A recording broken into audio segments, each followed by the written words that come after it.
আজকে বানাবো নিরামিষ সবজির তরকারি অল্প মশলা দিয়ে, আর খুবই সহজে বানাতে পারবে। এর জন্য আমি এখানে আলু নিয়ে নিয়েছি, পটল, কুমড়ো আর সয়াবিন, আদা আর টমেটো বাটা আর একটু সিদ্ধ ছোলা নিয়েছি। এবারে আমি একটা কড়াইতে তেল ঢেলে দিলাম। অল্প একটু তেল দিয়ে গরম করে আমি এই সয়াবিনটাকে ভেজে নেব। সয়াবিনটা নুন, হলুদ আর একটু লঙ্কা গুঁড়ো দিয়ে ভালো করে ভেজে নিয়েছি। এবারে কড়াইতে আরেকটু তেল দিয়ে আমি এখানে পটলগুলো দিয়ে পটলগুলোকে লাল লাল করে ভালো করে ভেজে নেব নুন হলুদ দিয়ে। পটলগুলো ভেজে তুলে রাখার পরে আমি ওই তেলের মধ্যেই কুমড়োটাও একটুখানি ভেজে নেব। কুমড়ো তোমরা চাইলে ভাজতেও পারো, নাও ভাজতে পারো, কিন্তু আমি একটুখানি কুমড়োটা ভেজে নিই। এবারে এতে একটু তেল বাড়িয়ে দিয়ে আলুগুলো যে কেটে রেখেছিলাম সেইগুলো আমি ভালো করে নুন হলুদ দিয়ে লাল লাল করে ভেজে নেব।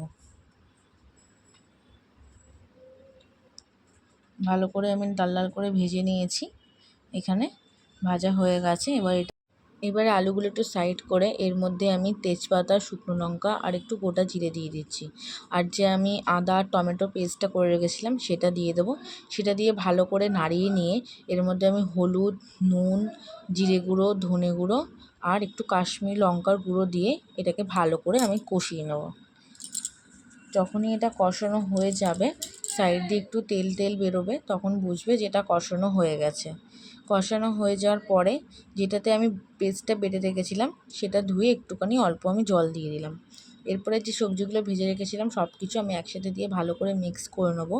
ভালো করে মিক্স করে এটাকে আমি 5 থেকে 10 মিনিটের জন্য লো টু মিডিয়াম হাইতে আমি এটাকে ঢেকে দেবো। দেখো আমি এখন ঢাকাটা খুলে নিয়েছি, সব কিছুই আমার ভালো করে সিদ্ধ হয়ে গেছে। গ্যাসের ফ্লেমটা আমি অফ করে দেবো। তো আমার নিরামিষ সবজিটা পুরো রেডি এখন।